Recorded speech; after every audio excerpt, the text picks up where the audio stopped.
Alright, in this video I wanted to clear the air on a couple of things, personal issues. I know how you guys love drama, so you guys probably love this. And I thought I would do it over my boxing slash cardio training. Yesterday I did some light sparring, as you can see. It opened up again. I woke up and it's dry. I got tagged pretty good yesterday, but it's really just a small cut, but it must have bled a little while I was sleeping. And the hair's back. I couldn't help myself. I went to the hair stylist yesterday, and I couldn't help myself. I got it done. The kids love it. The kids asked me. They said, "Daddy, well, my daughter did. She said, why don't you dye in your hair anymore?" And I'm like, "You guys like that, huh? All right. I like it. They like it. So cool." It's really blue. Okay. In this video, I'm going to explain why Bobby and I are no longer working together. I was not going to make this video. I was just going to let it alone and just say, hey, you know what? We went our separate ways. And leave it at that. Now, right off the bat, I owe Bob 2 apologies. The first apology is when I was at Worlds, I had lost my composure. I was really frustrated. And I shared a video that stated that he abandoned me, and I said some pretty derogatory things about him. I took that video down. I unlisted it. It's still on my playlist, but it's unlisted. It's private. And I apologize for that. I should have never done that. That was a heat-of-the-moment thing, and there was just no excuse for that. I should not have thrown him under the bus like that. But he wasn't answering his phone. I couldn't get a hold of him. That was a conversation I would have had with him in private. But he wasn't answering his phone, and I'm not going to justify it. But it happened. The second apology I owe him is I had shared photos of his living conditions, which were pretty bad, with some people just just to kind of show, like, hey, I was worried about him. I wanted somebody to reach out to him, and I showed him those so they could see what they were dealing with. And they was never, ever, ever supposed to be shared with anybody else. And I even said that when I shared those. And I should have known better, because somebody shared them, they got out, and it made it look like I was intentionally trying to smear him. And that was not at all the case. I did not want those photos to get out, and I deeply regret that. I am very sorry for that. It was never my intention. I could see why he thinks I was trying to make him look bad, and that was not at all the case. I'm telling you right now. I was genuinely concerned, Bob. You weren't answering your phone, and what you did send me was pretty unhinged. And I heard from other people that you were talking, I was worried that you might harm yourself. So I reached out to a few people that said they were friends with you. And as it turns out, that was not the smartest thing in the world, and I apologize for that. Now, let's get on to why you and I are no longer going to be working together. And this is where it gets juicy. In the 3 years that him and I worked together, I never had any arguments we had like minor disagreements on training and things of that nature, but I never once had an argument with him. He would buy me gym equipment. I told him I didn't want any of it. I didn't ask for a single thing, but he would send me these little trinkets, like stuff to use on like T-bar, things of that nature. Not expensive stuff, but nonetheless, he would buy me gym equipment, and I always kind of suspected there was strings attached, but that's why I never asked for any of that stuff. And I kind of made it clear that, like, if you're buying me crap, don't think for a second that I owe you, unless you state it specifically. If you tell me, like, if you're going to do something for me, don't come at me later like, hey, I did all that crap for you. I never asked for any of that stuff. I never needed it. I never wanted it. Some of it turned out to be really darned useful, and I'm very grateful for it, absolutely. But I never asked for any of it. And there was a couple of times where, we helped each other. Like he was in a hard spot, and I sent him $50 or something like that. We do things like that. As far as I knew, we were friends, and we shared some really personal information with each other. Stuff that's you just don't share online. You don't share with people that you don't trust. My wife never trusted him, but I always told her, I said, he's a veteran. He went through the exact same thing I did. Him and I almost, we went through a lot of the same things. And I saw a kindred spirit with him, and I saw somebody that if he got to the other side of it, just like me, I was a mess too, I got my crap together and I have a pretty good life now. And I saw that in Bob. I really genuinely believe that if he followed the similar path that I did, that he would have a similar outcome, or at least a chance at it. And to be fair, he's bought a house. He has his own, he's a homeowner now, you know, that's awesome. But again, we never had any disagreements that I can think of, never an unkind word. I mean, he used to get upset that I would go off program quite a bit. And I know that used to annoy him, but I never got in an argument with him.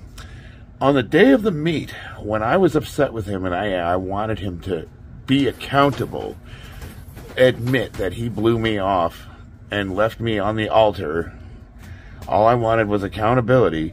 He 100% refused to be accountable, and he sent me this huge list of stuff that he hated me for. And all those things that I used to, over the years, like, it was a huge list of things that I had done that he was harboring resentment against that he never once told me about, ever. I had no idea he was harboring that kind of resentment against me.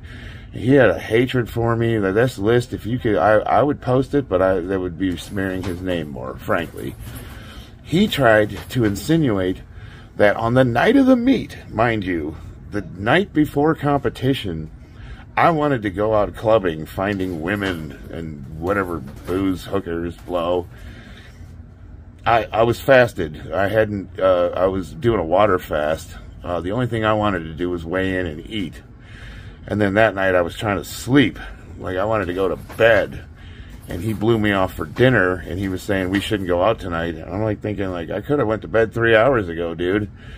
And I don't know where he got it in his mind that I wanted to go clubbing the night before my biggest competition. And he's saying that, you know, I was trying to be unfaithful to my wife. I showed my wife everything, and we had a good laugh about it. Like, I don't know where in his mind he got that idea.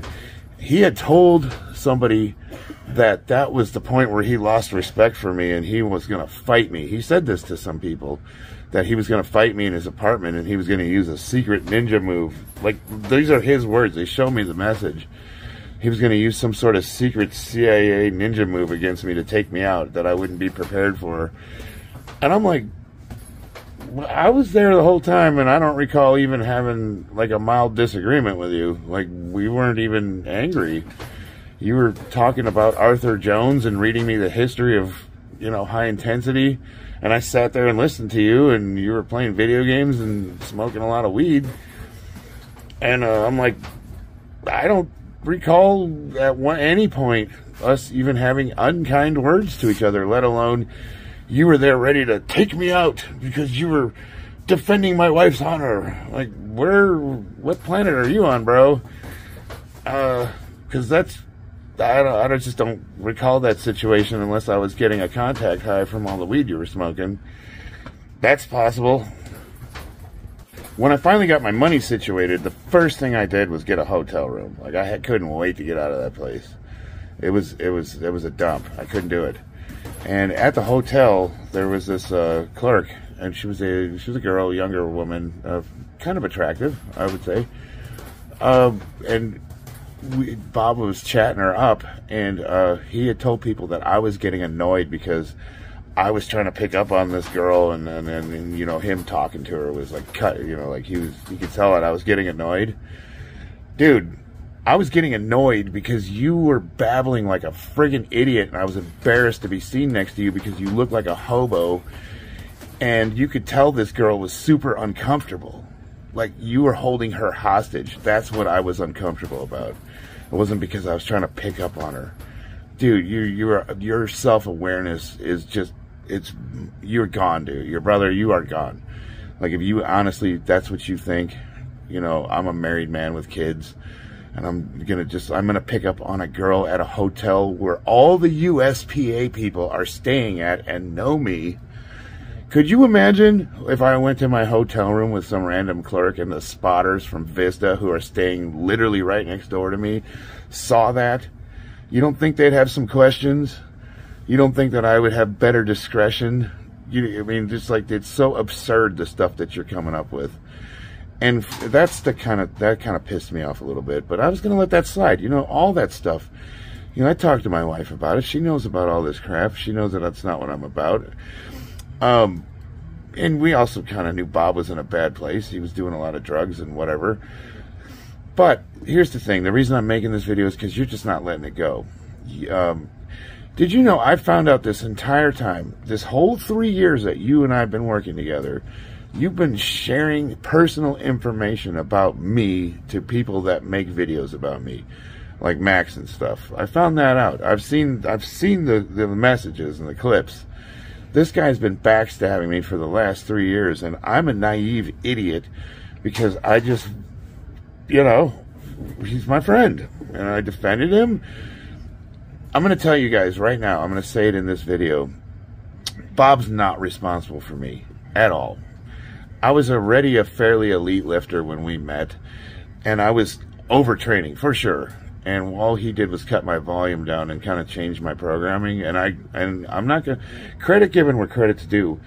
Bob and I made a lot of progress together, and I was sort of plateauing there at the end. But you know, if you listen to him, you would think that he started me off in the sport of powerlifting, and he created this that you see before you.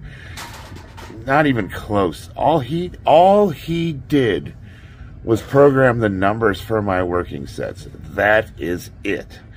All the rest of the stuff that he constantly takes credit for, the nerve gliding and the physical therapy, I have a physical therapist. That is who I go to.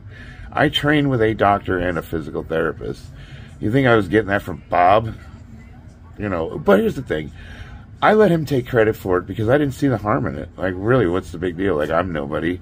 So if he says that, you know, he's responsible for training me, and I honestly thought if I could help him out and my name could help validate his program and the book he was trying to write, I was cool with that. I mean, no harm, no foul on my end. It doesn't hurt me any.